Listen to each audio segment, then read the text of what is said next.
তার মধ্যে তোমরাও চলে এসছো। নমস্কার, বর্তমান খড়কনেটা ব্লগ থেকে সবাইকে স্বাগত। তোমরা সবাই কেমন আছো? আজকে রান্নাঘর থেকে শুরু করছি। ভীষণ ভীষণ ব্যস্ত রয়েছি।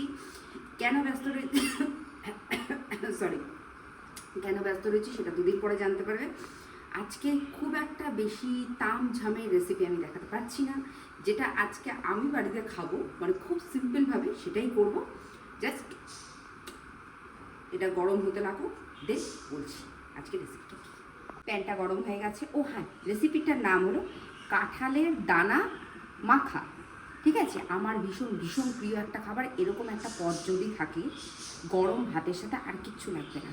তো এখানে আগে আমি তেলটা গরম বসিয়ে দিই, তারপর উপকরণগুলো দেখাচ্ছি কী কী লাগবে। চলো, উপকরণগুলো হলো এই যে আমি কাঁঠালের দানা এখানে সেদ্ধ করে নিয়েছি। অনেকে এটা শুকনো খোলা টেলে নেয়, আমি সেদ্ধ করে নিয়েছি। আমার সেদ্ধ করলে ভীষণ ভালো লাগে এটা খেতে। তার সাথে বেশ খানিকটা পেঁয়াজ কুচি, অনেকটা কাঁচা লঙ্কা কুচি, লেবু আর শুকনো লঙ্কা, ধনেপাতা, সর্ষের তেল আর নুন।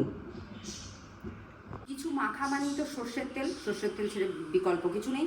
তো আমি তেলটা একটু গরম করে মানে শুকনো লঙ্কাগুলো ভেজে, তার জন্য অল্প দিয়ে দিচ্ছি, একদম সামান্য, শুধু ভাজার জন্য দিতে। শুকনো লঙ্কাগুলো খুব ভালো করে ভেজে নেবো। এবার আমি শুকনো লঙ্কাগুলো ভাজা হয়ে গেছে। এদিকে আমি কাঁঠালের দানাগুলো একদিকে আস্তে আস্তে ভেজে নেব।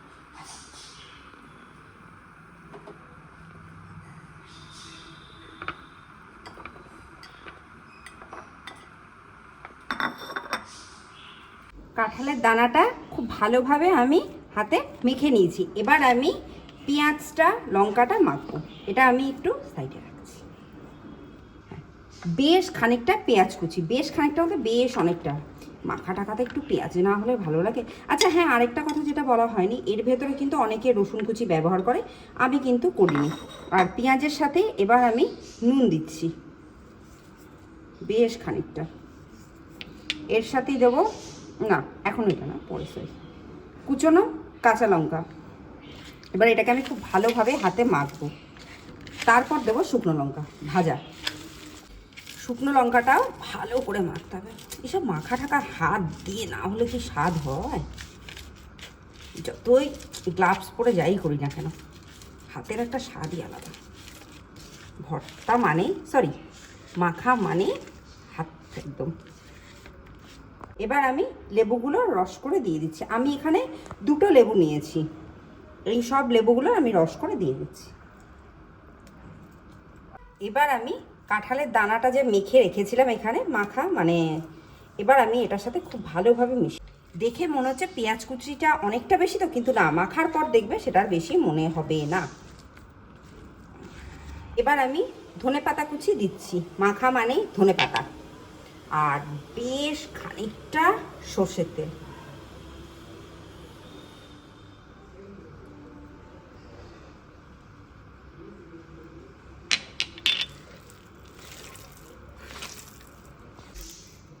আরেকটু ভালো করে মেখে দিয়ে আমি পরিবেশন করে ফিরে আসছি তোমাদের কাছে। আরেকটু মাখতে হবে খুব ভালো করে।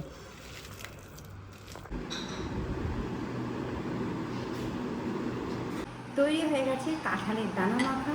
এটা তো গরম ভাতের সাথে জাস্ট জমে যাবে। এর সাথে একটু গন্ধরাজ যেগুলো ভালো হতো, কিন্তু দেখতে হবে আছে বলি।